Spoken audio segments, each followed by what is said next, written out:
Perfecto. En nombre de la Asociación de Municipalidades de Chile, AMUCH, y la Academia de la SUDERE, le damos la cordial bienvenida al curso Estatuto Administrativo para Funcionarios Municipales, Ley 18.883.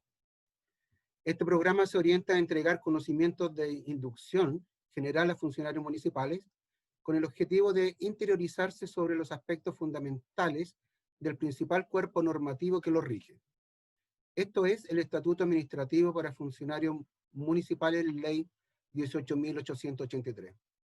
Como así también cuenten con las herramientas para desarrollar de mejor manera sus labores habituales, lo cual debe traducirse no solo en una mejor gestión, sino además en una mejor calidad de los servicios prestados a la comunidad, incorporando los nuevos conocimientos en concretizar aspectos como el perfeccionamiento y el desarrollo de funcionarios.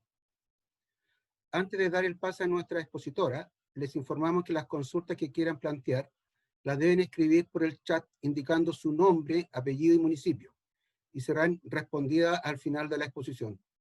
Como así también les informamos que la presentación será enviada por correo. A continuación, damos la bienvenida a la señorita Graciela Correa, abogada licenciada en Ciencias Jurídicas de la Universidad Internacional SEC, diplomada en Derecho Administrativo, mención Bienes Públicos de la Pontificia Universidad Católica de Chile. Ella se ha desempeñado como asesora jurídica de la Ilustre Municipalidad de Independencia y La Granja. Actualmente se desempeña como asesora jurídica de la Asociación de Municipalidades de Chile, AMUCH, que nos entregará la clase Derechos Funcionarios. Bienvenida, Graciela, muchas gracias. Muchas gracias, Nelson, y muy buenos días a todos y a todas quienes se conectan el día de hoy a este curso, parte del programa de formación de funcionarios municipales, Estatuto Administrativo para Funcionarios Municipales. Y recalco el sentido de funcionarios municipales, dado que siempre hay que recordar que tenemos un estatuto propio para estos funcionarios. Agradecer también la oportunidad que me brinda AMUCH para conectarme con distintos funcionarios del país, especialmente en la zona norte del país en esta oportunidad. Bien, vamos a comenzar con la presentación que les he preparado para el día de hoy. Es una presentación que se ha elaborado en base a lo que hoy en día tenemos en el derecho vigente y también complementada con la jurisprudencia. Y ahí me gustaría plantearles la primera reflexión, porque cuando hablamos de estatuto administrativo vamos a hablar de un cuerpo normativo, un conjunto de normas que conecta a los funcionarios con la municipalidad. Eso no hay que perder de vista, porque ese es finalmente el cuerpo normativo que nos rige. Este ordenamiento en clave positiva, digamos, que regula las relaciones entre los funcionarios y la municipalidad, tiene una particularidad que la distingue, y esto es que precisamente este cuerpo normativo rige tanto desde el ingreso del funcionario, como también sus derechos, sus obligaciones, hasta su retiro, sin olvidar, por cierto, también el ámbito de las responsabilidades, que conecta precisamente los derechos y las obligaciones. Este conjunto de reglas jurídicas precisamente va a ser parte del marco normativo que vamos a revisar el día de hoy. Siempre tener presente al momento de estudiar cualquier materia relacionada al ámbito público, siempre tener en cuenta el marco normativo, comenzando en primer lugar por la Constitución Política. La Constitución Política precisamente reconoce esta estructura de la municipalidad, reconoce también la carrera funcionaria. Enseguida, la Ley Orgánica Constitucional de Bases Generales de la Administración del Estado, a partir de la cual también se concibe en el artículo primero a la municipalidad como parte de la administración del Estado. La Ley Orgánica Constitucional de Municipalidades será la que va a estructurar, en definitiva, a esta institución, a esta corporación autónoma que define precisamente esa ley. Y posteriormente tenemos el Estatuto Administrativo para Funcionarios Municipales, pero he dejado antes el Estatuto Administrativo porque, sin perjuicio de que tenemos un estatuto propio, hay algunas normas que se repiten a este estatuto, llamamos general, pero en definitiva siempre tenemos que actuar con rigor y señalar que nos regimos por el Estatuto Administrativo para Funcionarios municipales. Enseguida hay una situación bien particular también conectada con el estatuto, que es que precisamente este mismo cuerpo normativo, el Estatuto Administrativo para Funcionarios Municipales, se conecta precisamente con el Código del Trabajo. Pero eso es por una remisión expresa que realiza el Estatuto Administrativo. Es decir, se conecta precisamente la materia de derechos con las normas que en el título se refieren precisamente a la protección de la maternidad y la familia que se indican en el Código del Trabajo. Y finalmente, la jurisprudencia judicial que proviene de los tribunales de justicia, llamemos tribunal de la Corte Suprema, las Cortes de Apelaciones. Cuando hablamos de jurisprudencia judicial, siempre nos debemos remitir a aquella que nace o proviene precisamente de las Cortes de Apelaciones, en plural, Cortes de Apelaciones que existen en el país, o de la Corte Suprema, que es una sola. Y también podemos concebir también en jurisprudencia a la que emana precisamente de la Contraloría General de la República. La Contraloría es la que tiene la potestad en este caso de poder interpretar aquellas normas y poder aclarar esos puntos oscuros o que en la norma no han sido claros para su debida aplicación. Ahora, hay que tener presente, y ojo con ello, que los dictámenes de la Dirección del Trabajo no admiten aplicaciones en el ámbito público, siempre se deben remitir a los dictámenes de la Contraloría General de la República. Y como ven, aquí tenemos un marco normativo general que he repasado rápidamente para ustedes, pero esto tiene también una situación bastante lógica. La expresión de que estén en orden de precedencia, es decir, de la mayor norma, esto es de la Carta Fundamental hacia abajo, que precisamente estas se conforman en base a una pirámide. La pirámide que constituye finalmente la jerarquía de ley, y por eso es que el Código del Trabajo y la jurisprudencia se ubican en la base de la pirámide. En derecho público debemos recordar que solo se puede hacer aquello con lo cual se encuentra expresamente facultado. No olvidar nunca ello. Ese es casi como un mantra. Deberíamos casi repetirlo siempre cuando tenemos alguna dificultad en el ámbito público, decir, no puedo hacer más que aquello que se encuentra expresamente facultado. Y es que precisamente las normas estatutarias, en este caso, reconocen derechos o situaciones activas a los funcionarios públicos, pero estas también establecen deberes y prohibiciones, a partir de los cuales se pone también una situación al funcionario de cumplir esos deberes y no ir o no hacer aquello que está prohibido. Es por ello que ante la ocurrencia de cualquier situación en que se invada ese ámbito, obviamente van a proceder las prescripciones legales que operan con una sanción de por medio. Vamos a ir entonces, después de esta revisión general, vamos a ir a la materia que nos convoca. Derechos funcionarios. Vamos a ver primero las normas generales y posteriormente vamos a ir viendo de manera particular lo que nos indica la ley, sin perjuicio de que hay una vasta variedad de situaciones de cada una de las municipalidades, de cada uno de los funcionarios que se están dando siempre. Y ahí también les quiero invitar a hacer una reflexión final al terminar este módulo. Cuando hablamos de derechos funcionarios, vamos a hablar que podemos distinguir distintos tipos. Y eso lo conectamos precisamente con aquellos principios que provienen precisamente de la Declaración Universal de Derechos Humanos. Hay que recordar que la Declaración Universal de Derechos Humanos concibe, por ejemplo, que toda persona tiene derecho al trabajo, pero también concibe que existe el derecho de no ser discriminado. También se concibe el derecho a recibir un salario o una remuneración en contraprestación a lo que se entrega como trabajo.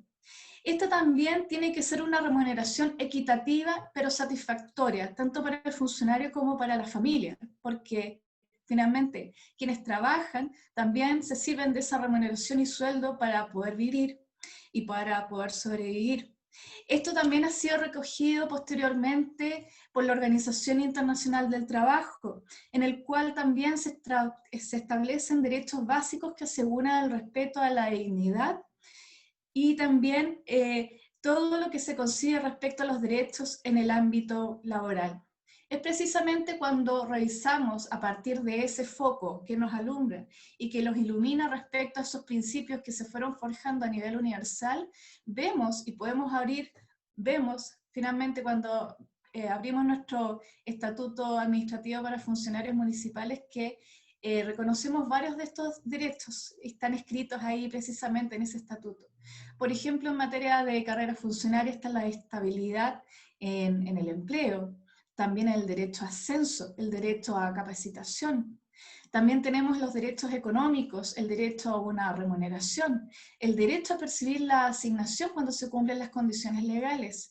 Los derechos sociales tienen más bien relación a aquellos que provienen del otorgamiento de feriados, de permisos, porque se vinculan precisamente con entregar un descanso y también permisos con y sin goce de sueldo para que el funcionario también pueda establecer algunas actividades que no puede desarrollar cuando está trabajando. También los derechos de seguridad social. También tenemos el derecho a defensa en el ejercicio de las funciones, muy importante y que algunas veces por miedo no se ejerce, y el derecho a afiliación. Pero para ir viendo directamente en materia, podemos ir viendo lo siguiente. El primero de los derechos que les he comentado es el de la estabilidad en el empleo. Señala el estatuto que todo funcionario tendrá derecho a gozar de estabilidad en el empleo, a ascender al respectivo escalafón, participar de los concursos. También dentro de ellos se incorpora el de feriados, permisos y licencias porque se conectan precisamente con el desempeño de las funciones. Recibir asistencia en caso de accidentes, y ahí habría que probar finalmente la relación causal que existe entre el acto de servicio y el accidente o la enfermedad, y luego el participar de las acciones de capacitación. Todo eso está contenido, como les he indicado acá en pantalla, en el título 2 y 4 de nuestro estatuto. Luego, en materia de capacitación, y solamente para hacer un punto importante en este ámbito, hay innumerable jurisprudencia respecto a lo que se señala como capacitación, pero atendido que ustedes ya lo han visto anteriormente, solamente referirme a la posibilidad que tiene en este caso el funcionario de poder optar a la capacitación.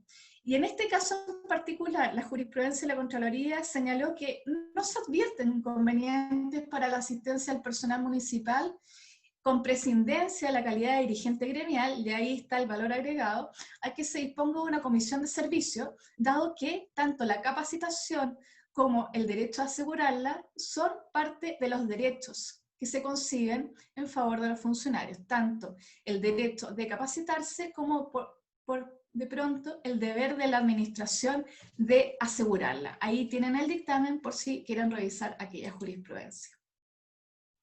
En otro ámbito tenemos el uso de prestaciones y beneficios previsionales. Señala el Estatuto que tendrá derecho a gozar de todas las prestaciones y beneficios que contemplen los sistemas de previsión y bienestar social en conformidad a la Ley de Protección a la Maternidad. Ahí también pueden ver en pantalla cómo se señala también estas normas, precisamente reenviando su aplicación en el título 2, libro 2 del Código del Trabajo, precisamente en aquellas normas que tienen relación a la protección de la maternidad y la paternidad y la vida familiar. En siguiente punto, tenemos la vivienda. Quizás puede sonar muy atractivo este derecho, pero claramente tiene una connotación bien particular, debido a que en este caso lo que el estatuto asegura es que tendrá derecho el funcionario a ocupar con su familia gratuitamente la vivienda que existe en el lugar que funcione la municipalidad cuando, y ahí está la condición, cuando la naturaleza de sus labores sea la mantención o vigilancia permanente del recinto o esté obligado a vivir en él. Por tanto, si tenemos esta regla general, vamos a ver de inmediato la excepción. ¿Cuál es? que no corresponderá a aquel funcionario que sea él o bien su cónyuge propietario de una vivienda en la localidad en que presta sus servicios, porque claramente ahí se cae la condición respecto al otorgamiento de este derecho. Bien, vamos a ir ahora a otro derecho que se relaciona también con la carrera funcionaria, que es la permuta del cargo. Probablemente muchos de ustedes han escuchado respecto a esta posibilidad que tienen algunos funcionarios de poder cambiar o poder permutar, que es en rigor lo que existe jurídicamente, permutar este cargo con otro en otra municipalidad. Bueno, en este caso el estatuto señala que tendrán derecho a solicitar la permuta de sus cargos los funcionarios municipales, pero particularmente dice que consistirá en el cambio voluntario de sus respectivos cargos entre dos funcionarios titulares. Ahí está la condición entonces, dos funcionarios titulares de distintas municipalidades, pero de igual grado en la respectiva planta. Es decir, que siempre posean los requisitos legales y reglamentarios en este caso para poder ocupar respectivos empleos. Pero también es la segunda condición que debe provenir también la aceptación de los respectivos alcaldes. Ahora, los funcionarios que permuten sus empleos pasarán a ocupar en el escalafón el último lugar del respectivo grado hasta que obtengan una nueva calificación. Y desde ahí van a seguir avanzando en el proceso de ascenso y todo lo que se refiere a carrera funcionaria.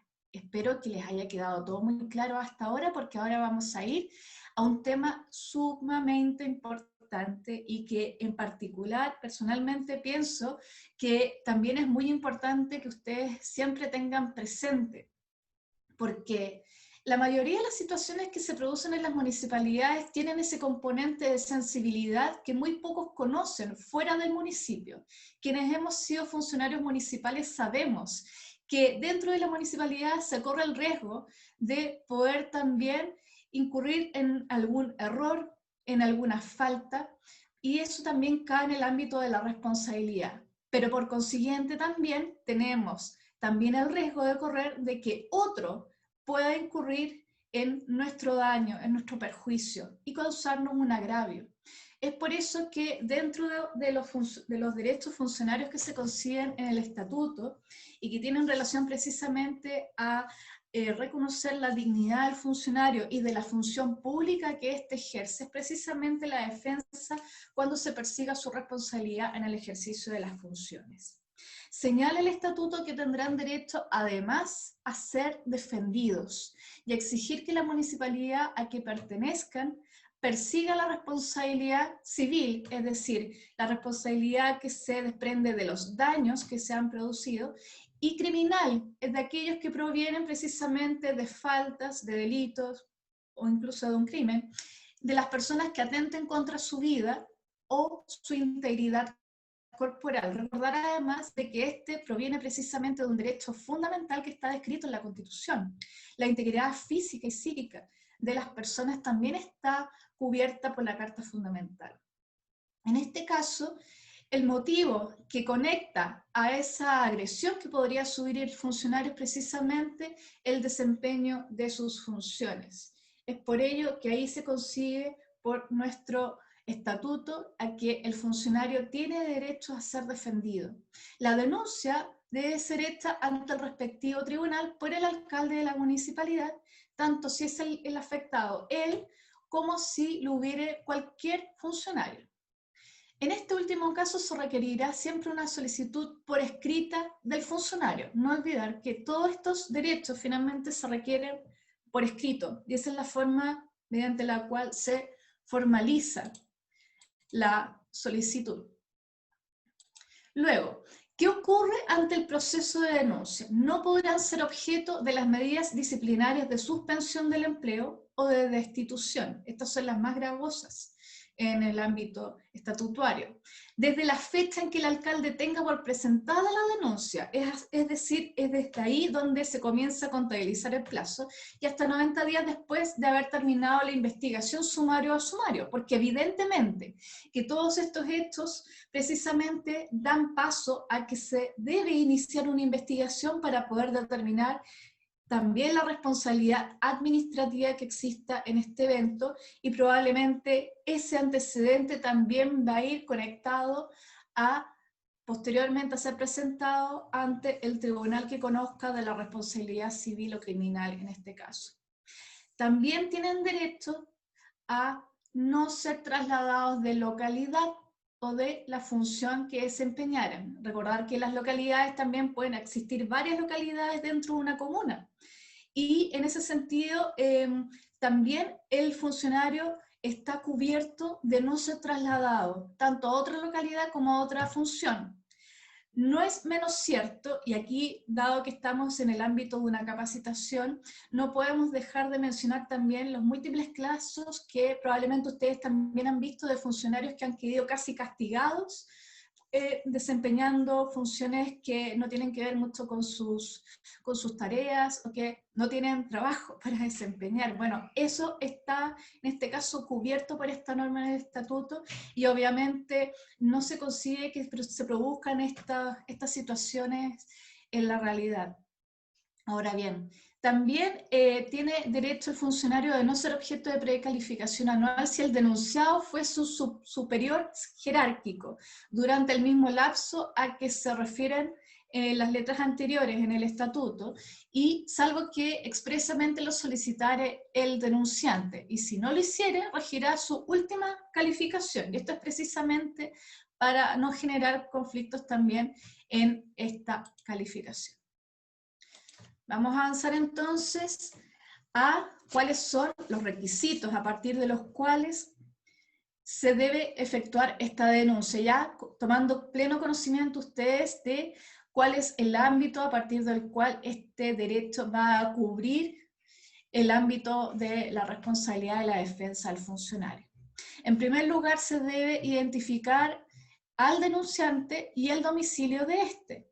La relación circunstancial a los hechos, esto es, no es que describan cada uno de los detalles, pero sí evidentemente contener un día, una hora, un contexto, la situación, con quienes se estuviera presenciando esta situación. Eso tiene que ir puntual, preciso, conciso, para que no se pierdan esos detalles que son fundamentales para presentar la denuncia y que posteriormente se van a conocer en el sumario o en la investigación sumaria, y posteriormente, eventualmente puede ser en el tribunal. Precisamente lo importante de esta letra B, que se señala como la ramación circunstancial de los hechos, es que precisamente va a determinar el marco a partir del cual el fiscal o el investigador tiene que atender a investigar, no puede investigar otro, tiene que investigar esa narración circunstancial para después poder probar qué es lo que ha ocurrido mediante la declaración de testigos. De ahí viene la tercera letra, la individualización de quienes lo hubieran cometido, las personas que hubieran presenciado o que tuvieran noticias de ellos, en cuanto les constare al denunciante. Acompañar los antecedentes y documentos que les sirvan de fundamento. Precisamente para apoyar la denuncia deben acompañar todos estos antecedentes, porque esa es la prueba que finalmente se entrega, en este caso, para ser examinada. La denuncia siempre se debe formular por escrito, insistir con eso, y se debe firmar por el denunciante. Si este no puede firmar, lo hará un tercero a su ruego, es decir, a través de un mandato, este lo puede firmar por el denunciante. Las denuncias que no cumplan con lo prescrito en esta norma, bueno, evidentemente se van a tener por no presentadas, por no cumplir alguna de las letras que se indican ahí en la norma. Perdón, me salté una. Ahora bien, tenemos dentro de este mismo derecho, que me extendí un poco más porque es sumamente importante tenerlo claro, algunas garantías estatutarias, que también se relacionan precisamente con lo que veíamos anteriormente. ¿Se podrá solicitar que sea secreta? Sí, respecto de terceros, por supuesto. La identidad del denunciante o los datos que permitan determinarla, así como la información, antecedentes y documentos que entregue o indique con ocasión de la denuncia. Si el denunciante formulare la petición, quedará prohibida la divulgación en cualquier forma de esta información. La infracción de esta obligación dará lugar a las responsabilidades administrativas que correspondan. Y las denuncias que no cumplan con lo prescrito se tendrán, obviamente, por no presentadas, como ya dijimos anteriormente. ¿Qué puede hacer la autoridad cuando recibe esta denuncia? Bueno, tiene un plazo de 3 días hábiles para resolver si se tendrá o no presentada, porque evidentemente nos rige aquí también el principio de la oportunidad de poder analizar los antecedentes y dar rápido curso a estos antecedentes. Y si habiendo transcurrido el término establecido en este caso, la autoridad no se hubiera presentado sobre la procedencia de la denuncia, se tendrá entonces por presentada, y ahí vamos a tener un silencio que se admite como positivo. También existen algunas garantías en la Ley Orgánica de Bases Generales de la Administración del Estado, que ustedes pueden revisar posteriormente cuando tengan la presentación, pero es básicamente, en primer lugar, que se conciba el principio de la imparcialidad y la objetividad en el análisis de los antecedentes, y por cierto, que quien conozca de la investigación no sea la misma persona que después va a resolver si se acoge o no la medida que se propone para poder resolver este caso. En ambos casos les he indicado acá en pantalla, y ustedes lo pueden ver más adelante, el artículo de la Ley Orgánica de Bases Generales del Estado, a la cual se remite este principio de imparcialidad y objetividad, y el dictamen de la Contraloría General de la República, que hace mención precisamente a estas instancias diferenciadas. Finalmente, para esta parte inicial de las normas generales, también les he indicado aquí un insumo que puede ser útil para ustedes, con dictámenes de la Contraloría General de la República en materia de defensa de sus derechos, y que también pueden revisar en una guía metodológica que está relacionada a los deberes funcionarios. Naturalmente, a mí me encantaría, y hago el paréntesis, me encantaría abordar cada uno de los puntos en mayor profundidad, pero este curso es más que nada para darles a conocer los ámbitos más generales en este caso, de los derechos funcionarios. Sin perjuicio de ello, está ahí abierta la posibilidad de que puedan consultar los dictámenes, que es precisamente lo que me he dedicado también a hacer remisión tanto a la norma vigente como también a lo que se ha aplicado respecto a su interpretación. Vamos ahora a ver remuneraciones y asignaciones. Para comprender qué es lo que son las remuneraciones, es preciso conocer en primer lugar el concepto. ¿De qué se trata las remuneraciones? Bueno, las remuneraciones han sido entendidas por la Contraloría General de la República como aquellas contraprestaciones en dinero que un servidor percibe en razón de su empleo o función, que son pagadas habitualmente y permanentemente, descartándose, por cierto, las que no posean dicha calidad. Esto es, las eventuales o accidentales y las afectas a fines determinados, como puede ser la asignación por cambio de residencia, los viáticos. Bueno, ahí hay un sinfín de tipos de asignaciones, por ejemplo, las cuales no tienen ese carácter de permanente. También tenemos, después de las remuneraciones, tenemos asignaciones, que precisamente el mismo estatuto define, como son el de pérdida de caja, movilización, horas extras, cambio de residencia, el viático, la asignación de antigüedad y otras que se entregan en este ámbito. Pero ¿cuál es mi derecho? Eso creo que responde muchas preguntas respecto a, por ejemplo, cuando uno recuerda la primera vez que ingresó a la municipalidad o la primera vez que uno entró a trabajar en algún lugar, sea cual sea, uno siempre preguntó, bueno, ¿y cuál es mi derecho? ¿Cuánto me van a pagar? ¿Tengo derecho a percibir una asignación? ¿Me van a pagar movilización? ¿Me van a pagar colación? Bueno, y es precisamente lo que en base a esta metodología vamos a tratar de relacionar precisamente con lo que está contenido en el Estatuto Administrativo para Funcionarios Municipales. ¿Cuál es mi derecho entonces? Los funcionarios tendrán derecho a percibir sus servicios, las remuneraciones y las demás asignaciones adicionales que establezca la ley en forma regular y completa. ¿Cuándo se realiza el pago? Las remuneraciones se devengarán desde el día en que el funcionario asume el cargo, no antes, desde que asume el cargo, y se pagarán por mensualidad, mensualidades iguales y vencidas. ¿Existe una programación? Sí, pero se puede dar de que distintas municipalidades tengan distintas fechas. Eso es posible. Ahora, la regla general también es que no se podrá anticipar la remuneración de un empleado por cualquier causa, ni por parcialidades. Sin perjuicio de ello, esta regla general sí tiene una excepción, y es que si el funcionario para asumir sus funciones necesitara de trasladarse a un lugar distinto de su residencia, sí se podrá devengar desde el día en que emprende este viaje y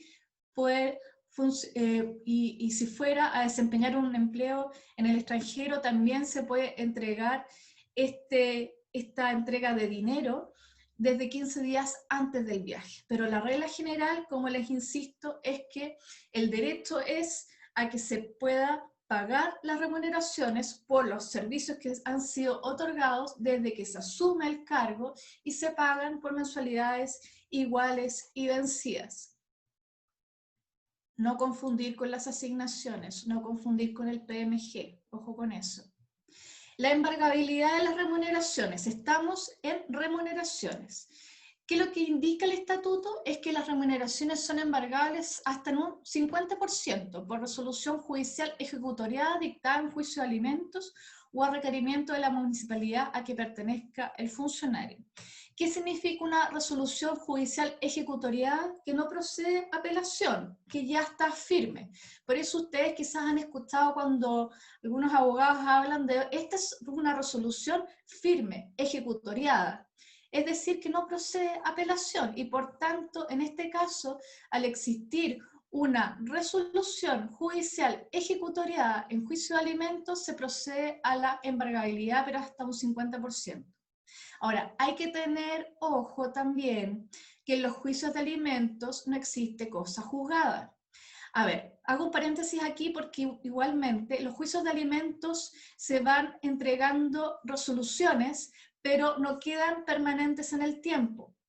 Pueden ir variando cuando se requiera el aumento de alimentos o la rebaja de alimentos o el cese de alimentos. En este caso hay que tener sumo cuidado porque cuando llegue la resolución a la municipalidad, esa es la que va a regir para ese tiempo, mientras no exista otra que pueda modificar o revertir o incluso cesar en este caso.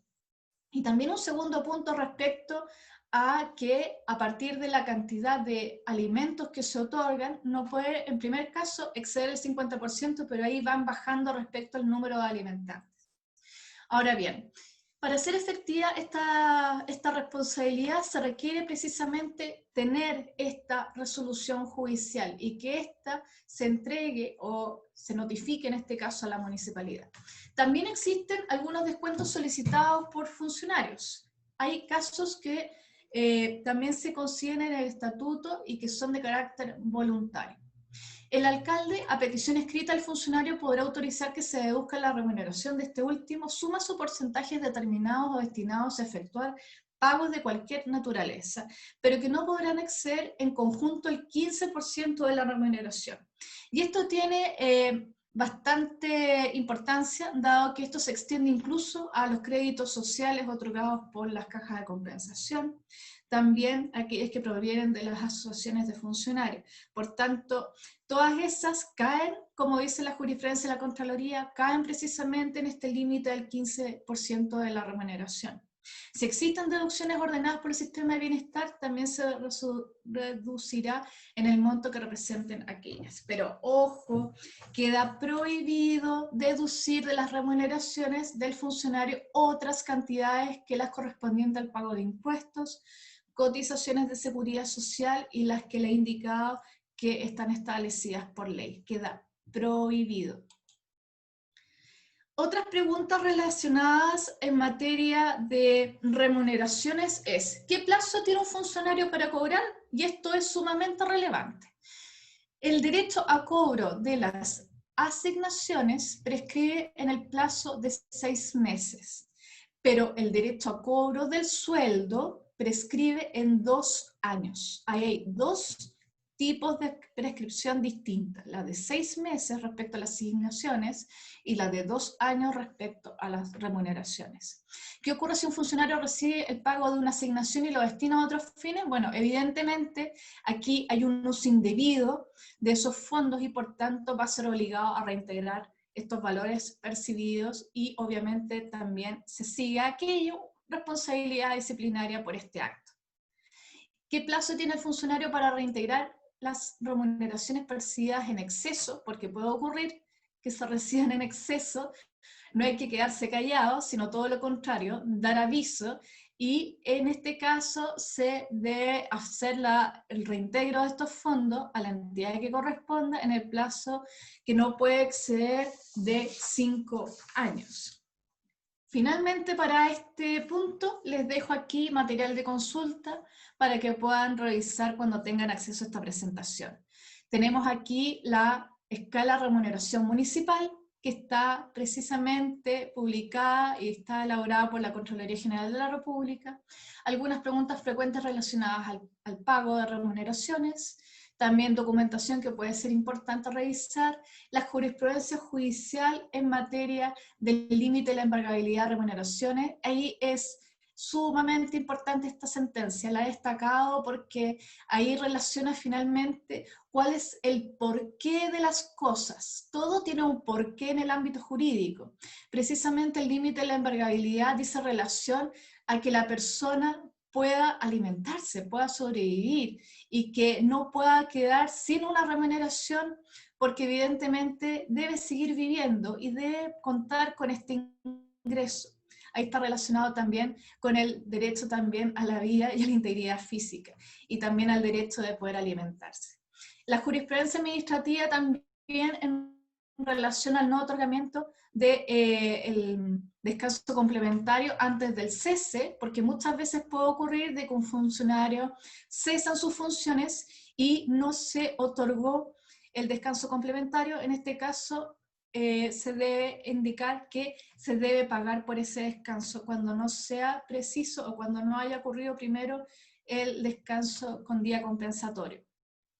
Y luego la prescripción de cobro, que tal como les he indicado, tiene 2 tipos de prescripción, la de 6 meses y la de 2 años.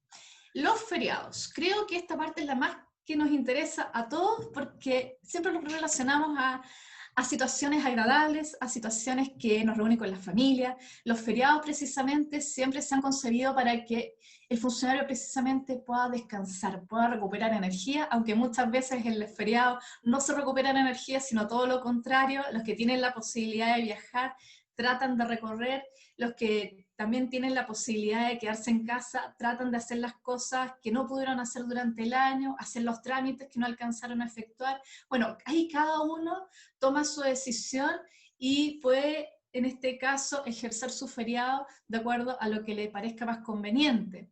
Pero en este caso, el feriado está concebido con ese señalamiento precisamente en la jurisprudencia.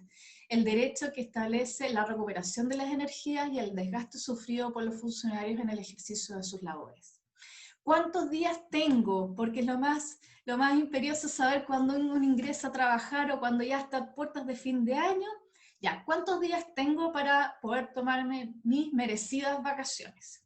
Bueno, aquí también les dejo una pequeña tabla en la cual se sintetiza precisamente lo que indica el Estatuto Administrativo para Funcionarios Municipales. Tenemos desde los que indican que han cumplido hasta 15 años de servicio, que tienen 15 días hábiles, de los que cumplen 15 a 20 años de servicio, 20 días hábiles, y los que tienen más de 20 años, que son todavía unos lolos acá en el ámbito municipal, tienen 25 días hábiles. Bueno, desde ahí en adelante también hay que tener en consideración algunas limitaciones, algunas condiciones para poder ejercer este derecho funcionario, que es precisamente el poder tener este feriado, pero gozando de las remuneraciones durante el tiempo que está fuera del desempeño de su función. En primer lugar, no se consideran como días hábiles los feriados y se computarán los años trabajados como dependiente en cualquier calidad jurídica, tanto en el sector público o privado. Y ahí ustedes pueden acceder a una página que ha sido muy recurrida en el último tiempo, las páginas de la AFP, donde pueden descargar precisamente un certificado de feriado progresivo. Ahora, tenemos algunas reglas especiales, precisamente, y conectados con quienes están precisamente viendo esta presentación el día de hoy. Algunos funcionarios que se encuentran en zonas extremas, como por ejemplo las regiones de Tarapacá, Antofagasta, en este caso tienen derecho a gozar de un feriado aumentado en 5 días hábiles. Lo mismo que quienes habitan en las regiones de Aysén, Magallanes, en las provincias de Chiloé y Palena, en la región de los lagos. También en el caso de aquellos funcionarios que viven en comunas isleñas, como Isla de Pascua o Rapa Nui, Juan Fernández, y también en la Antártica. También tendrán derecho a que su feriado se aumente en el tiempo que demande el viaje de ida al continente y regreso de sus funciones. Créanme que uno demora tiempo en trasladarse, esto no es una norma antojadiza que ha dispuesto el legislador, precisamente considerando de que las distancias, si bien se acortan a través de los medios de transporte, como el avión, como el ferry, para trasladarse, evidentemente eso también impacta en el tiempo que es de traslado de un lugar a otro, y que precisamente no está concebido como la recuperación de el desgaste que está concebido en el estatuto, sino todo lo contrario, es el poder salir de estas zonas que están más extremas en nuestro país, pero que precisamente forman parte de nuestro país. No hay que perder de vista eso. Ahora les presento aquí un checklist. ¿Cómo solicitar un feriado? Creo que esto es fundamental para poder ordenar también y planificar los días que uno tiene. La planificación comienza con, bueno, ¿cuánto tiempo tengo? Bueno, ahí tengo que chequear primero cuántos años tengo de servicio. ¿Los puedo acumular? Ahí tenemos una situación que hay que distinguir, como decimos los abogados. En primer lugar, no se pueden acumular más de 2 periodos consecutivos. Eso estamos sumamente claros. Pero si usted está olvidando solicitar la acumulación del feriado, tenga cuidado, porque lo puede perder. Se debe requerir la acumulación del feriado a la autoridad mediante una solicitud por escrito. No olvidar eso. ¿Existe el derecho? Sí, de poder acumular hasta 2 periodos consecutivos, pero tiene que pedirlo. ¿Se pueden fraccionar? Sí, se pueden fraccionar, y no hay ningún problema en que usted se pueda pedir, por ejemplo, si tiene 15 días, se pida 10 y después reserve otros 5 a mitad de año, cuando obviamente volvamos a la normalidad y se pueda pegar un viajecito por ahí o hacer algún trámite que tenía pendiente o algún examen médico, ahí lo puede realizar. ¿El funcionario recién ingresado tiene derecho a feriado? Bueno, esta es la segunda pregunta que yo diría hay que distinguir, porque el funcionario que ingresa a la municipalidad, regla general, es que no tiene derecho a hacer uso de su feriado en tanto no haya cumplido efectivamente un año de servicio. Pero ojo, ¿quiénes se entienden que están recién ingresados a la municipalidad? Eso lo vamos a ver en una siguiente lámina. Los funcionarios que se desempeñan en unidades o servicios municipales que dejen de funcionar por un lapso superior a 20 días dentro de cada año, ¿tienen derecho al feriado? Bueno, en este caso no gozan del derecho a feriado, pero podrán completar el que les correspondiere según sus años de servicio, dado que no regirá esta disposición para los funcionarios que deban por cualquier causa trabajar en ese periodo, porque obviamente siempre se entiende que en la época estival es donde todos piden su feriado. Hay algunos casos que existen algunas funciones en que precisamente ese periodo está establecido en otros estatutos especiales y por tanto debe sujetarse a esa norma. Aquí está el hecho que yo recientemente les comentaba, pero que prefiero que ustedes lo vean en pantalla, porque hay que distinguir al momento de señalar cuándo se entiende o cuál es el criterio para determinar el ingreso a la municipalidad. Vamos viendo, si ven aquí en pantalla, el artículo 106 indica que el servidor que ingresa a la municipalidad no tendrá derecho a hacer uso del referido de descanso en tanto no haya cumplido un año de servicio. Esa es la regla general. Ahora, quienes ya ingresaron por primera vez, nunca habían entrado a la municipalidad y lo lograron hacer por primera vez, ahí la situación es distinta. De ahí hay una presunción, porque indica precisamente la jurisprudencia que quienes ingresan a la municipalidad por primera vez, se entiende que es en forma genérica. Puede ser en la municipalidad de Maipú, en la municipalidad de Copiapó, comprende a todos los municipios del país y no únicamente a aquel en base al cual actualmente está solicitando su feriado. Ahí no tiene necesidad de completar el año de servicio. Es una muy buena noticia esa, creo, para muchos que nos están escuchando.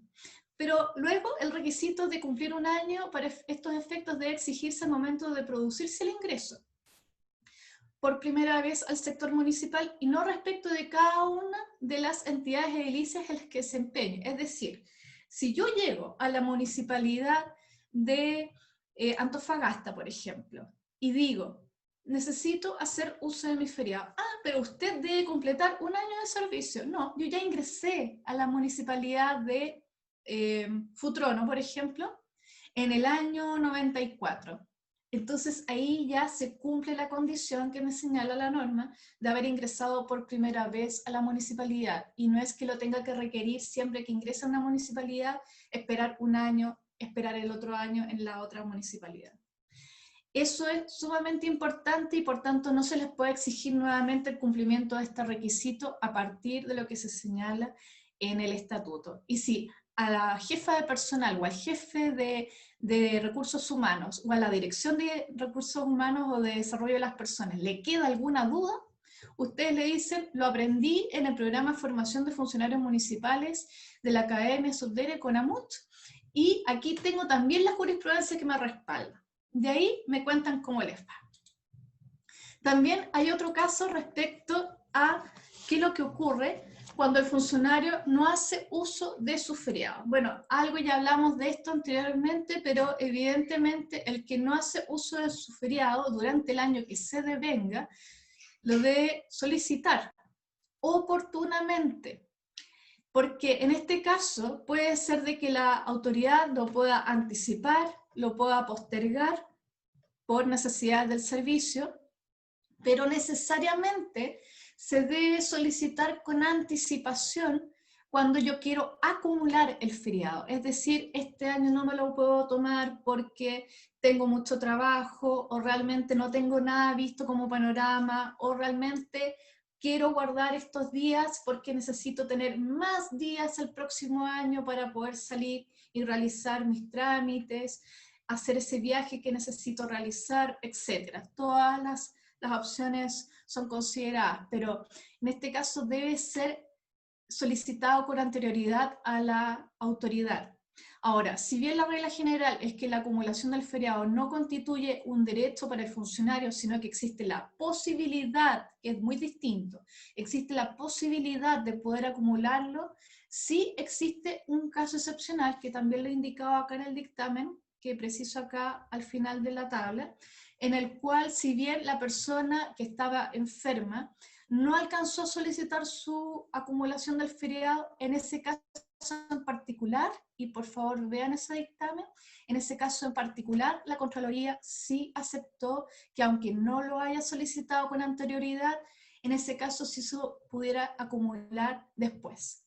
Pero eso es un caso muy excepcional. La regla general, sigan siempre la regla general ante cualquier inconveniente. La regla general es que se debe solicitar el feriado con anterioridad. Por eso se habla de la oportunidad en la solicitud del feriado.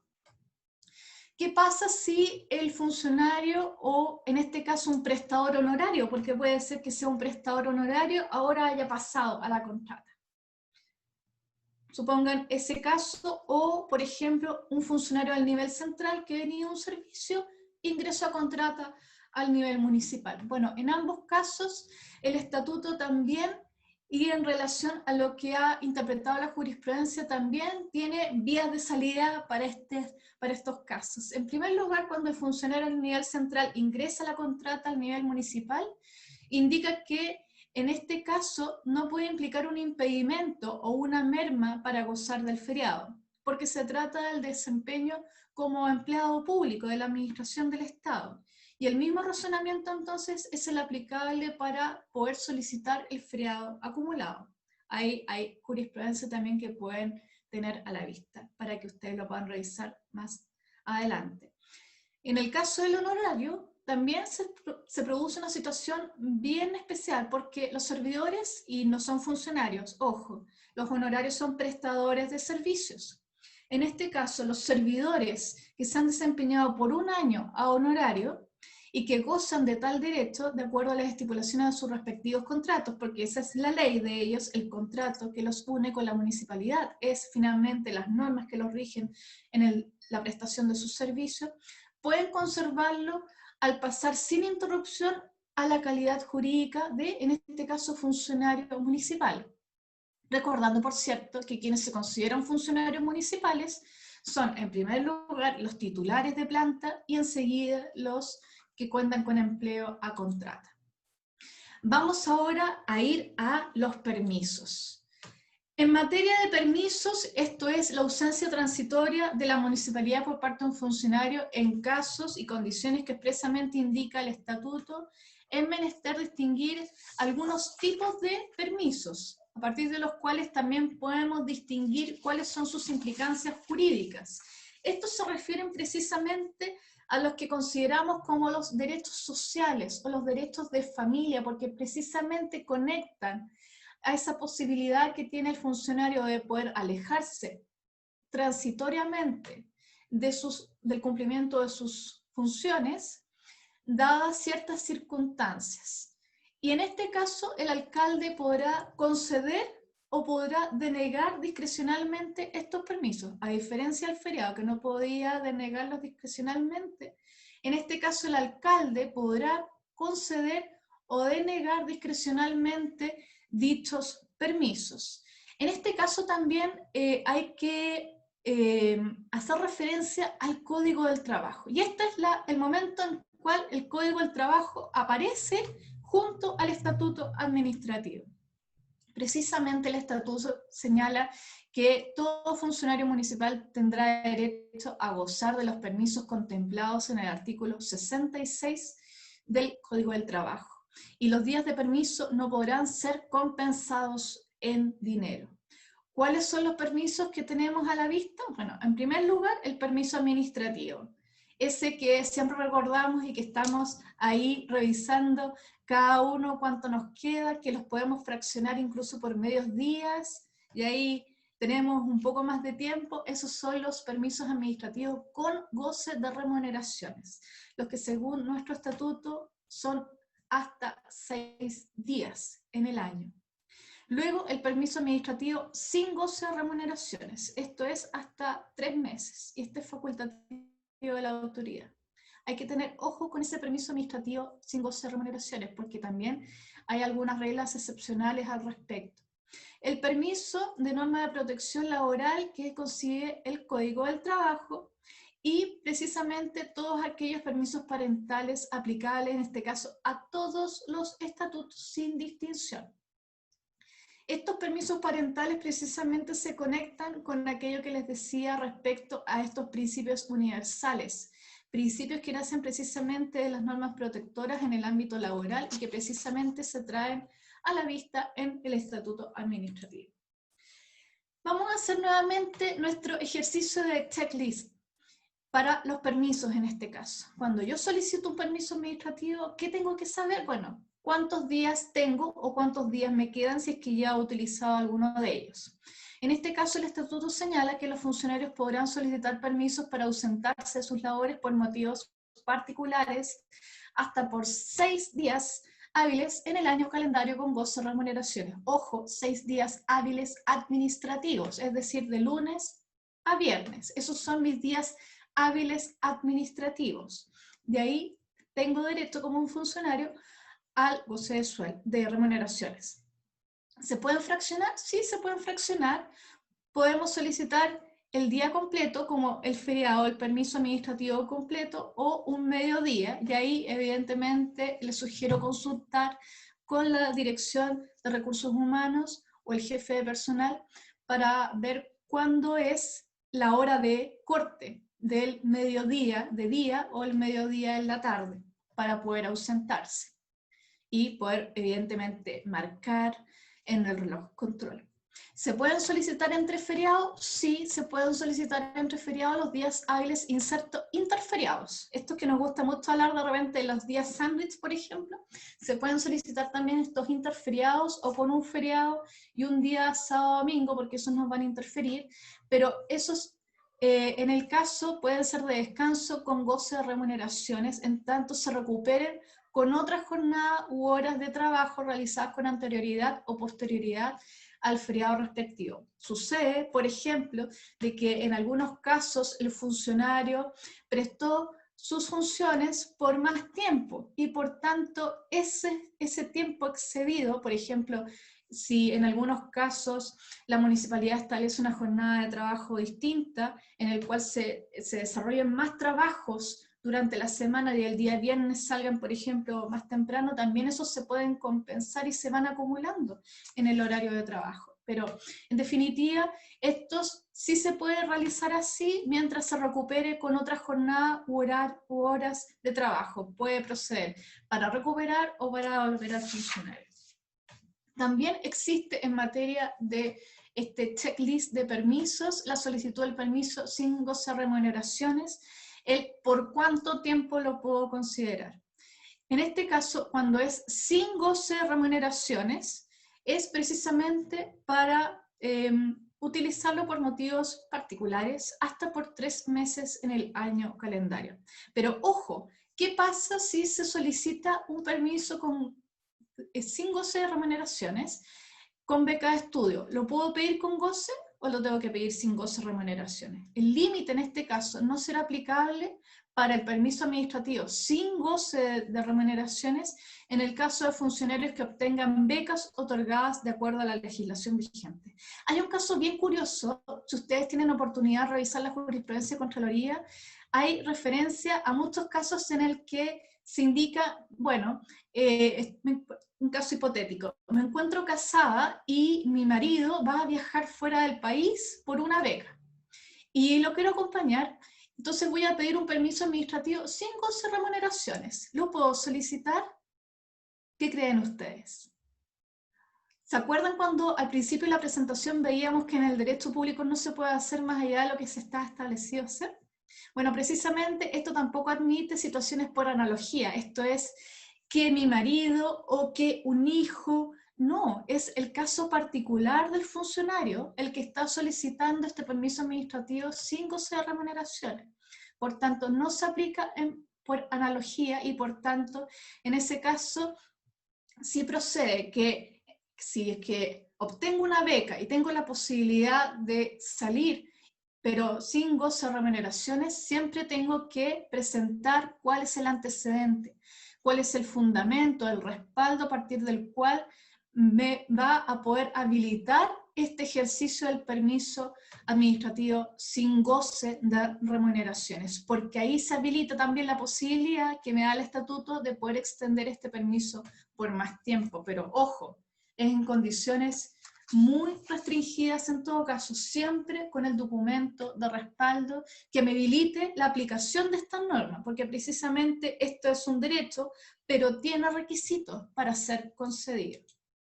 En materia de permisos también, en el ámbito del Código del Trabajo, podemos también revisar algunos casos que precisamente se relacionan a el caso de fallecimiento o de nacimiento de hijos o de cónyuge, también todo esto relacionado a los derechos sociales o de familia. Vamos a ir viendo entonces algunos de ellos rápidamente. El primer caso, permisos en el caso de muerte de un hijo, así como en la muerte del cónyuge o conviviente civil, porque también está reconocido ya en nuestro ordenamiento jurídico la situación de los convivientes civiles. Todo trabajador tendrá derecho a 7 días corridos de permiso pagado adicional al feriado anual independiente del tiempo en servicio. Estos permisos deberán hacerse efectivos a partir del día del respectivo fallecimiento. ¿Y cómo se acredita? A través del certificado de fallecimiento. Permiso en el caso de muerte de un hijo en periodo de gestación, así como el de la muerte del padre o la madre del trabajador. Son 3 días hábiles. Tratándose de una defunción fetal, que es un proceso muy doloroso. Este permiso se hará efectivo desde el momento en que acreditarse la muerte con el respectivo certificado de defunción fetal. El permiso pre y postnatal aplica a todos los estatutos, y no me canso de decir a todos los estatutos, porque finalmente es una norma protectora de carácter general en el ámbito tanto estatutario como en el ámbito laboral. Las trabajadoras tendrán derecho a un descanso de maternidad de 6 semanas antes del parto y 12 semanas después de él. El permiso del padre también tendrá aquí una situación que está concebida en el Código del Trabajo, con un permiso pagado de 5 días en caso de nacimiento de un hijo, el que podrá utilizar a su elección desde el momento del parto, y en este caso será de forma continua, excluyendo el descanso semanal, o distribuirlo dentro del primer mes de la fecha del nacimiento de su hijo o hija. Este permiso también se otorgará al padre que se encuentre en el proceso de adopción y se contará a partir de la notificación de la resolución que otorgue el cuidado personal o acoja la adopción del menor.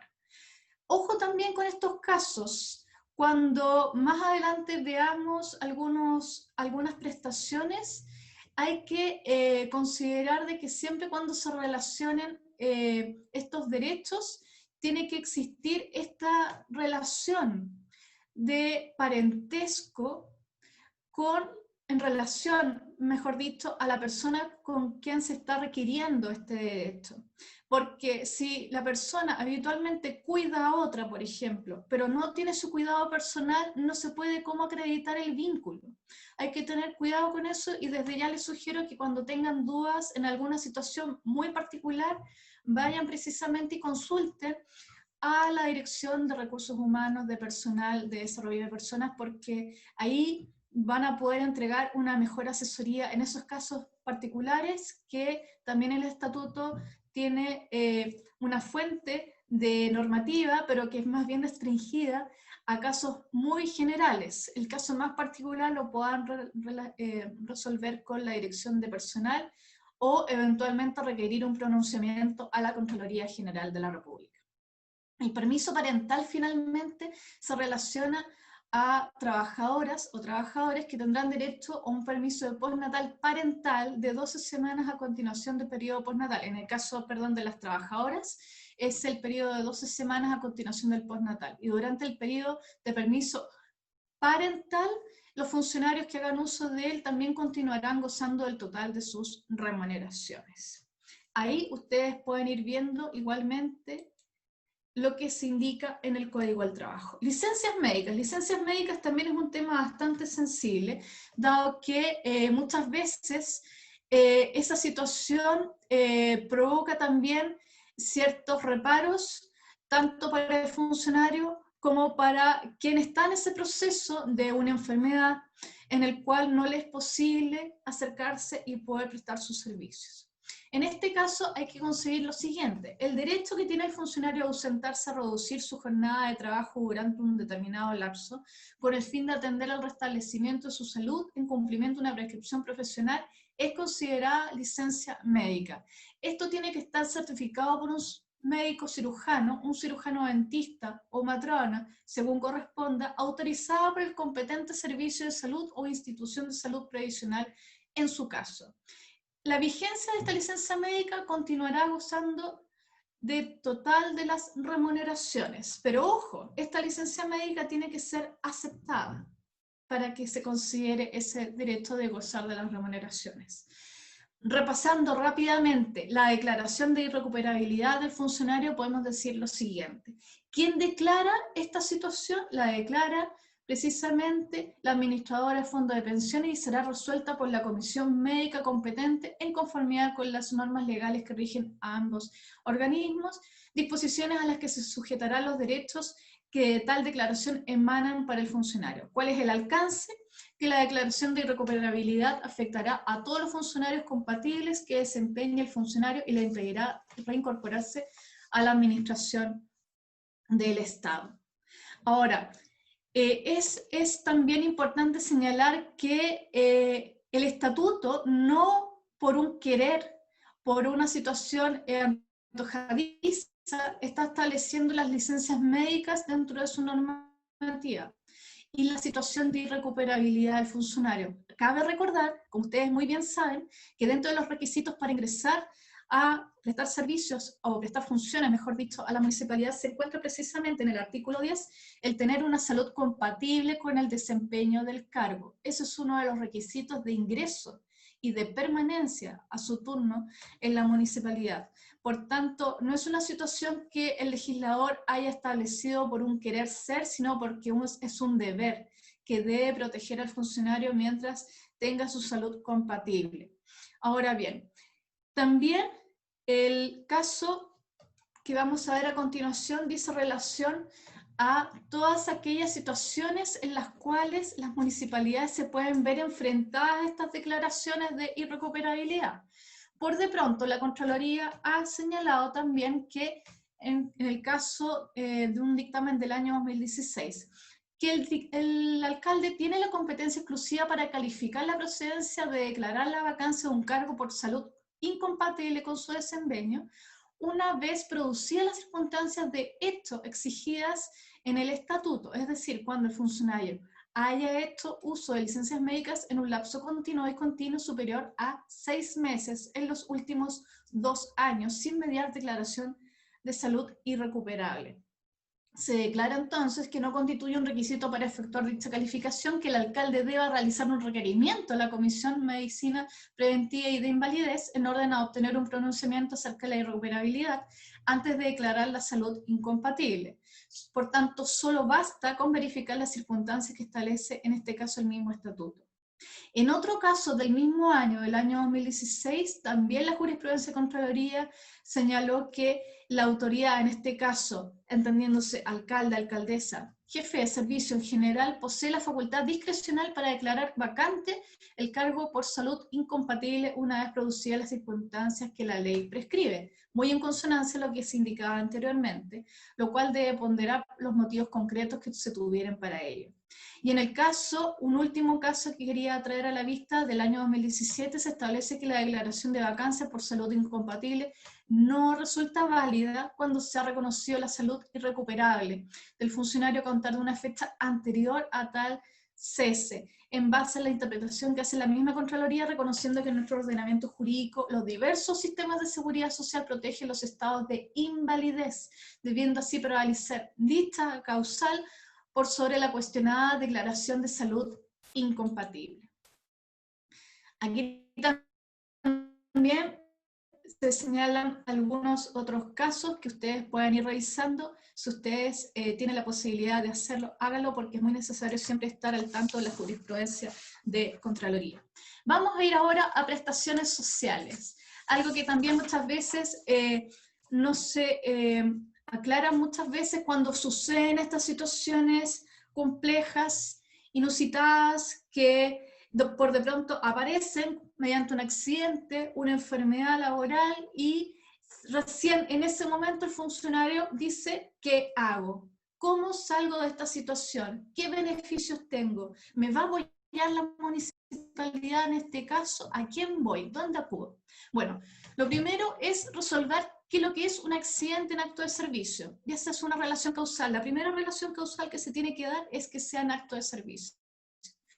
Se entenderá por accidente en acto de servicio toda lesión que el funcionario sufra a causa o con ocasión del trabajo que le produzca la muerte o la incapacidad para el desempeño de sus labores, según el dictamen de la Comisión Médica o de Medicina Preventiva e Invalidez del Servicio de Salud correspondiente.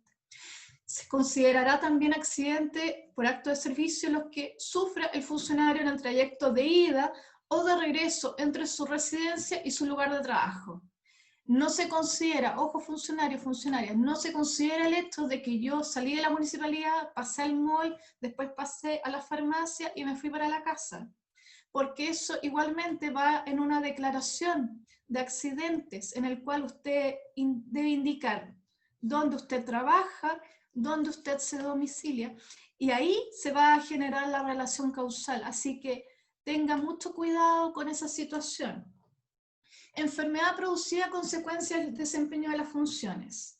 Se entiende por ello que es la consecuencia del desempeño de funciones según el dictamen de la Comisión Médica de Medicina Preventiva e Invalidez del Servicio de Salud que corresponda cuando tenga una causa directa al ejercicio de funciones propias del empleo. Su existencia se comprobará con la sola exhibición de este dictamen.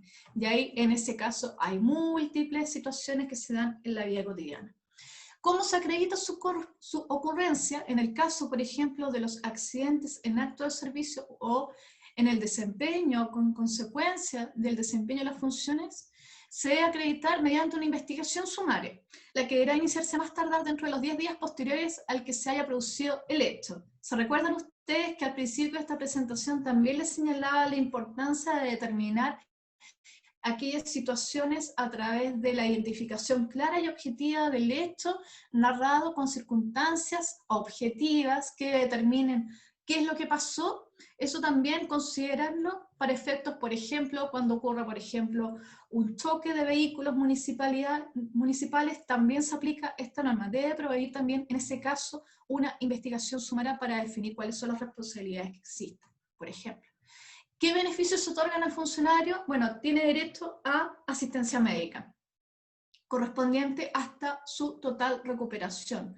La asistencia médica comprometerá el pago de parte de la municipalidad empleadora de los gastos provenientes de la atención médica, hospitalaria, quirúrgica, dental, etcétera, etcétera, etcétera. Y los tratamientos también descritos para la recuperación del funcionario hasta que sea dado de alta o declarado imposibilitado para poder reasumir sus funciones, porque de no todos los accidentes los funcionarios pueden volver nuevamente a sus funciones habituales. Hay algunos accidentes que incluso tienen situaciones bien complejas, bastante complicadas, y ahí también es sumamente necesario que la municipalidad no tan solo esté disponible en términos del apoyo en dinero, de los gastos médicos, sino también la contención emocional que debe provenir desde la institución para poder también dar apoyo tanto al funcionario como a la familia. ¿Qué ocurre si el funcionario fallece producto de esta enfermedad, de este accidente? Bueno, los gastos de traslado al funcionario fallecido y de su acompañante, si lo hubiere, serán de cargo de la municipalidad correspondiente. ¿Qué beneficios se otorgan a los beneficiarios en este caso? Beneficiarios del funcionario que falleció, el cónyuge, es decir, que tiene un vínculo de matrimonio con el funcionario que falleció, o el conviviente civil sobreviviente, en este caso que tenía el pacto de unión civil, los hijos, es decir, que tienen este vínculo de padre e hijo y que se acredita a través de un certificado de nacimiento, o los padres, que también se acredita por el mismo instrumento en el orden señalado, tendrán derecho a percibir la remuneración a que éste correspondiere hasta el último día del mes que ocurriere el deceso.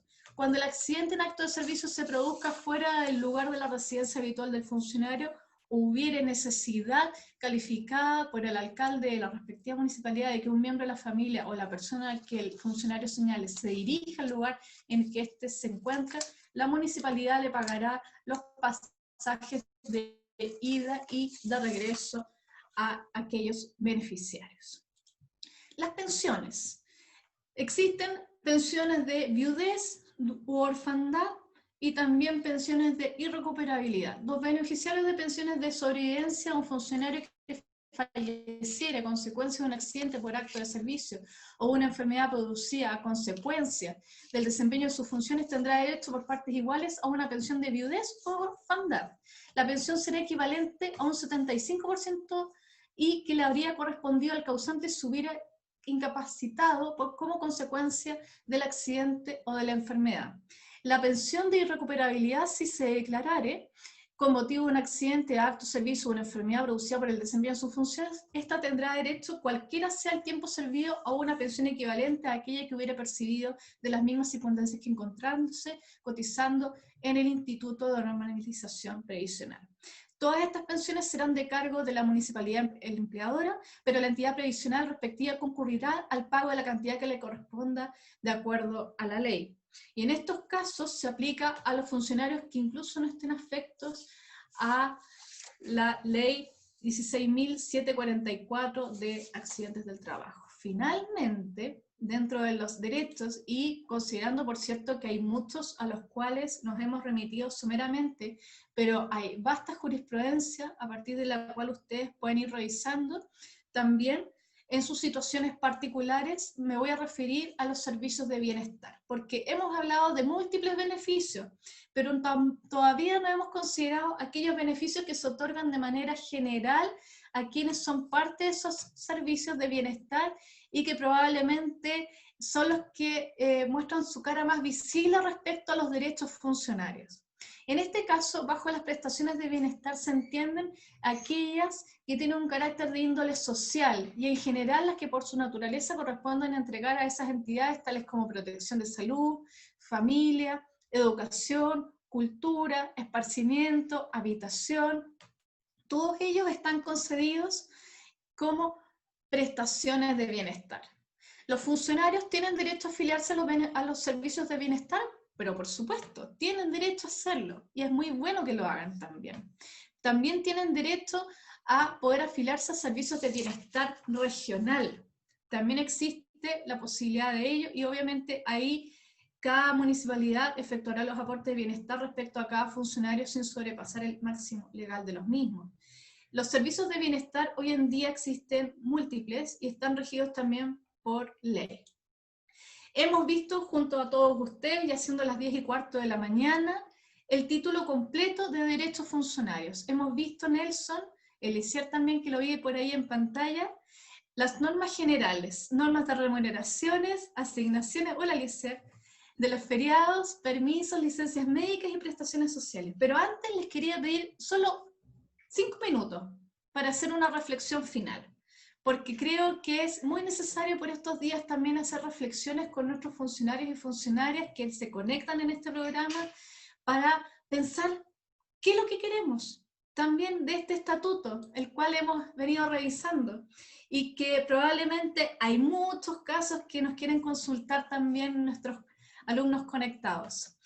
Vamos a comenzar con lo siguiente. Contraloría General de la República, en alguno de sus guías metodológicas, señala que los deberes funcionarios por consiguiente constituyen obligaciones legales establecidas en beneficio del correcto cumplimiento de la función o cargo con el fin de asegurar los funcionarios actúen con vistas al bien común y reconociendo la superioridad del interés general.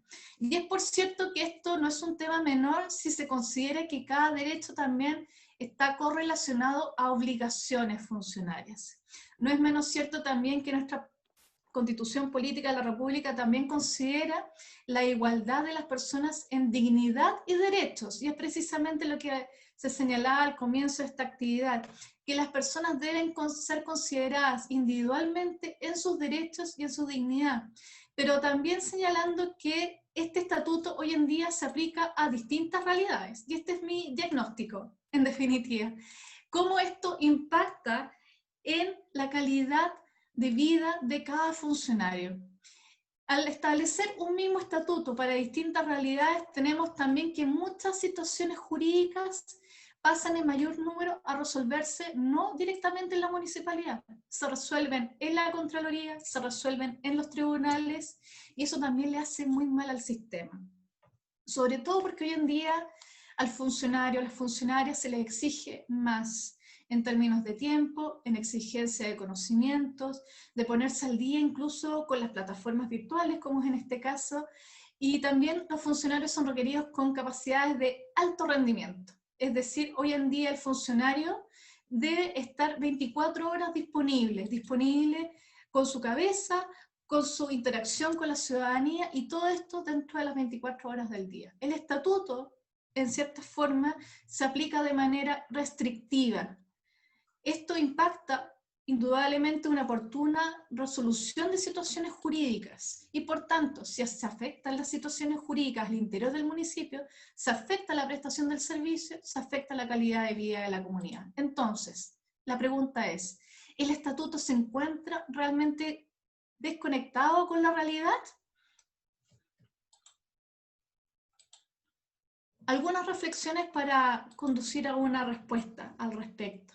El estatuto, en mi consideración, y creo que es el conocimiento de muchos, quienes también están conectados el día de hoy, debe reconocer la realidad. Muchas situaciones hoy en día no están contempladas en el estatuto, pero debemos avanzar en el establecimiento de una nueva regulación. También considerar la incorporación de nuevas generaciones, nuevas modalidades de trabajo. El estándar precisamente evoluciona no con las instituciones. El estándar de calidad de prestaciones avanza con las personas. Y para ello, si avanzamos en eso, los derechos debiesen ser reconocidos y no condenados por la normativa. Así vamos a poder generar un eficiente uso de los recursos, garantizar la continuidad de los servicios y por ende vamos a poder atraer el capital humano que tanto nos hace falta en nuestras municipalidades. Necesitamos motivar al funcionario, cambiar los paradigmas. Hoy en día muchas veces, como les explicaba anteriormente, las denuncias son en algunos casos motivo de miedo para que el funcionario las pueda expresar a su autoridad. O muchas veces los funcionarios también son parte de denuncias infundadas, pero que también los afectan en su calidad de la prestación de los servicios. También la política de retiro. Creemos que también aquí existe un punto al debe. Hoy en día siempre estamos pensando en el funcionario activo, pero muy pocas veces pensamos en el funcionario que se retira, que entregó su tiempo, su trabajo al municipio y que prontamente ya se va a retirar con una ley de incentivo. Miren, lo ilógico. Incentivo al retiro, se incentiva a que se retire. También muchas veces pensamos en las horas extras y en el PMG como la situación de solución para mejorar las remuneraciones. Hay que también tener en cuenta que muchas veces tanto las horas extras como las PMG no cumplen el sentido y alcance que tiene la normativa. No tienen esa conexión con el mejoramiento de la gestión, ¿o sí? Si tenemos esas ideas claras y tenemos esas reglas para la información de todos, podemos evidentemente disminuir las brechas de controversia y también considerar que el asociativismo también puede ser una fuente de impulso para buenas prácticas. De ahí es que podemos también considerar que los derechos funcionarios se conecten con el mejoramiento de la gestión municipal. Eso es todo por mi parte. Agradecida enormemente el tiempo que me han dispuesto los anfitriones Nelson Ceballos y Eliezer Yáñez para dar este curso con algunas ideas generales respecto a los derechos funcionarios y que espero que les haya quedado un poco más clara la materia y que tengan ahora una base a partir de la cual ustedes puedan también funcionarios y funcionarias ejercer sus derechos. Para eso los motivo también. Muchas gracias. Muchas gracias, Graciela. Bueno, le damos la bienvenida a Eliezer Yáñez, quien va a leer las preguntas que han hecho los funcionarios a través del chat, señorita Graciela. Bienvenido, Eliezer. Muy buenos días, buen día Nelson, buen día Graciela. Damos los agradecimientos a todos los que se han conectado en esta clase de Derecho Funcionario. Vamos a leer unas preguntas en estos momentos que nos han hecho algunos alumnos. Nos dice Carolina Padilla de la Municipalidad de Navidad: ¿los permisos administrativos con goce de sueldo también se pueden mantener cuando uno se cambia de una municipalidad a otra? ¿O deberíamos contar con 6 permisos administrativos independiente de haberlos usado antes? ¿Cómo se llama la funcionaria? No retuve su nombre. La funcionaria se llama Carolina Padilla. Carolina Padilla, mira, te encuentro toda la razón en primer lugar que deberían ser renovables, pero lamentablemente el estatuto es bastante restrictivo. Se deben hacer uso de los permisos con goce de sueldo dentro del año, son los de 6 días, y en el caso de que no hayas podido cumplir el uso de estos 6 días, no se pueden renovar. Tenemos otra pregunta más de Cecilia Chung. Dice si los obreros municipales son indemnizados al término de su relación con el municipio. ¿Dicha indemnización se considera remuneración para efectos de retención de pensión de alimentos? Cecilia, mira, esa es una situación bien particular. Te sugiero que igualmente la revises en la municipalidad, pero no hay que perder de vista que la situación de retención de pensión de alimentos se hace a través de una resolución judicial. no opera de manera automática. Por tanto, te aconsejo que lo veas directamente en tu municipio para que te puedan orientar al respecto. Tenemos otra pregunta de Ismael Varas Vega, desde la Municipalidad de Ollague. Para los funcionarios a honorarios, ¿también pueden acceder a todos los derechos antes mencionados en las capacitaciones o todo lo que se ha mencionado dentro de la clase? Disculpe, Eliezer, ¿el funcionario se llama? Ismael Varas. Ismael, mira, en primer lugar, los honorarios son prestadores de servicios, no son funcionarios municipales.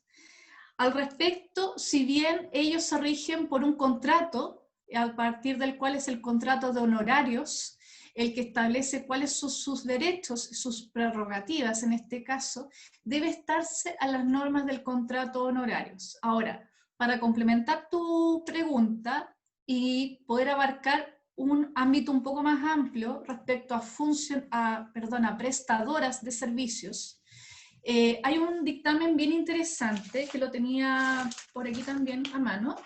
Es un dictamen que salió justamente la semana pasada y que es bien innovador. Es el dictamen E24985 del 2020, que precisa, reconoce derechos de protección a la maternidad a servidoras honorarios contratadas en municipalidades que se encuentren en hipótesis que indica como las servidoras honorarios que prestan servicios a la municipalidad u otra organización de la administración en virtud de ejecución de programas presupuestarios. Y esto es bastante innovador porque hasta este dictamen no había ninguna referencia jurisprudencial que dijera relación a reconocer estos derechos de maternidad a todas las honorarios. Era solamente restringido precisamente a aquellas que se les reconocía en su contrato.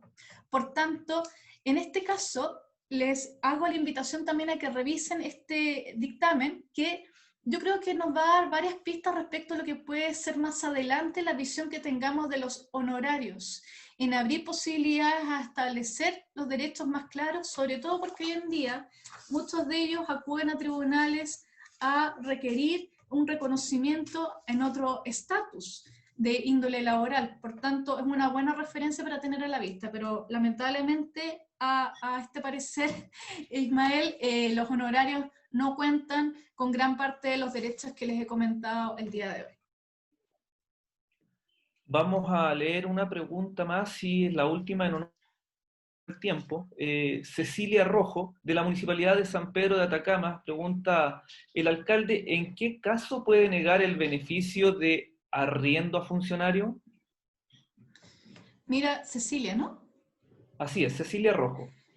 Cecilia, mira, hay una situación descrita en el estatuto respecto al arriendo de la vivienda en este caso, porque si bien el estatuto establece que se le puede dar el derecho a ocupar esta vivienda con la familia cuando se establezca la naturaleza de estas funciones, también existe la posibilidad de que se le pueda entregar en arriendo, pero debe existir un pago de por medio. Por tanto, habría que ver también cuál es la resolución del tribunal, del alcalde, a partir de la cual negaría esta posibilidad al funcionario.